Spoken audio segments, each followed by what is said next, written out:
নমস্কাৰ আসসালামু আলাইকুম আপোনালোকৰ সংবাদ মাধ্যমৰ জৰিয়তে আমি অসম তথা সমগ্ৰ বিশ্ববাসীক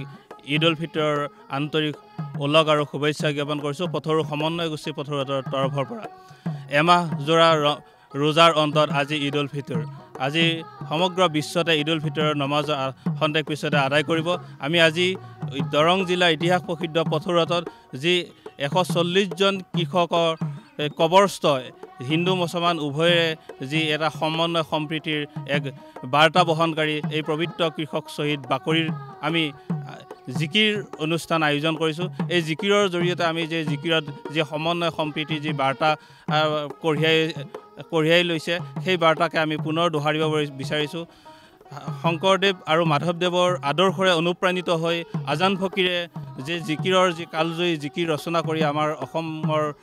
যি সাতাম পৰীক্ষা ঐক্য সংহতি আৰু সমন্বয় ভাতৃত্ববোধৰ এনাজৰী জিকিৰৰ মাধ্যমেৰে বৰ্তাই ৰাখিলে পুনৰবাৰ আমি এই পবিত্ৰ দিনটোত জিকিৰৰ অনুষ্ঠান আয়োজন কৰিছোঁ আৰু এটা আমি আপোনালোকক ক'বলৈ পাই আমি গৌৰৱ বোধ কৰিছোঁ যে আমি ইয়াত পথৰুঘাটত আমি হিন্দু মুছলমান যি এই তদানীন্তন ব্ৰিটিছৰ দিনতেই যে আমাৰ সমন্বয় আছিল আজিও সেই সমন্বয় অটুট আছে আজি জিকিৰৰ দলটোত আমাৰ হিন্দু মুছলমান উভয় সদস্যই আমাৰ অংশগ্ৰহণ কৰি জিকিৰ পৰিৱেশন কৰিছে